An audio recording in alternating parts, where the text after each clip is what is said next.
आप सभी जानते हैं कि जहाँ तक गांधी परिवार का विषय है, जिसको कांग्रेस प्रथम परिवार के रूप से द फर्स्ट फैमिली के नाम से आगे बढ़ाती है, वो किस प्रकार से भ्रष्ट है, हाउ करप्ट दे आर, और किस प्रकार से भ्रष्टाचार को वो प्रतिपादित करते हैं, इससे आज भारतवर्ष अवगत है, पूर्णतः अवगत है।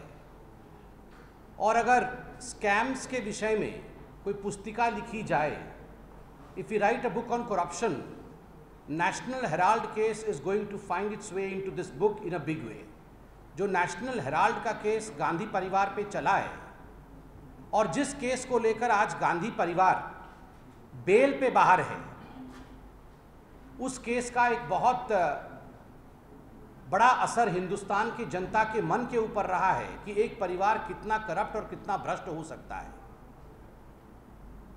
पूरा हिंदुस्तान जानता है कि सोनिया गांधी और राहुल गांधी को ईडी ने, एनफोर्समेंट डायरेक्टरेट ने समन किया है।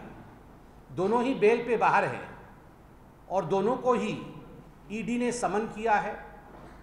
सोनिया जी बीमार होने के कारण से वो ईडी के सामने प्रस्तुत नहीं हो पाई और ये खबर मीडिया ने दिखाया है।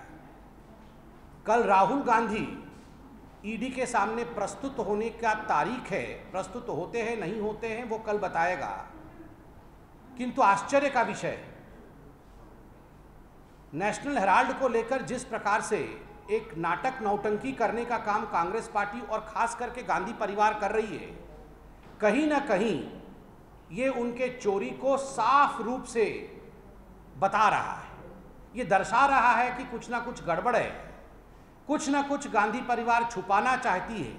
वरना ऐसा क्या है जो ईडी के सामने प्रस्तुत होने से पहले अपने सारे सांसदों को दिल्ली बुलाया जा रहा है, यहां सत्याग्रह करने का ढोंग रचाया जा रहा है। आज प्रश्न उठता है कि सत्य को उजागर करिए, ये सत्याग्रह करने का ढोंग मत करिए। There is no use of all this drama. If you really want to assist the law of the land and if you want to abide by the rule of this country, then present yourself in front of the ED and tell the truth. जो हकीकत है, जो सत्य है, उस सत्य को आप बताइए, ये नौटंकी करना बंद करिए। आज देश भर में कांग्रेस के जो नेता हैं वो प्रेस कॉन्फ्रेंस कर रहे हैं। ये देश भर में कहीं दिग्विजय सिंह और कहीं उनके प्रवक्ता, वो प्रेस कॉन्फ्रेंस करने से क्या हो जाएगा। राहुल गांधी जाके ईडी के सामने सत्य को कबूल करें कि हाँ उन्होंने 500 करोड़ का गबन किया है। नेशनल हेराल्ड के केस में उन्होंने जिस प्रकार की चोरी की है उस विषय को वो बताएं। इसी से the rule of the land would be followed. हमारे लिए ये अनिवार्य है कि आखिरकार ये नेशनल हेराल्ड केस क्या है, what is the national Herald case. इस विषय में मैं आज आपको बताऊं।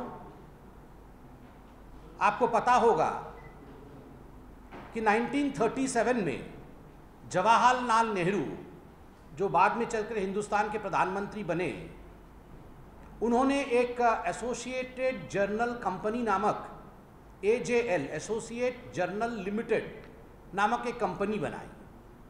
इस कंपनी का काम था 3 अखबारों को छापना। एक अंग्रेजी अखबार जिसका नाम नेशनल हेराल्ड है, एक हिंदी में नवजीवन नामक अखबार और उर्दू में कौमी आवाज़। ये 3 अखबार नेशनल हेराल्ड की जो कंपनी AJL थी ये छापती थी 1937 से।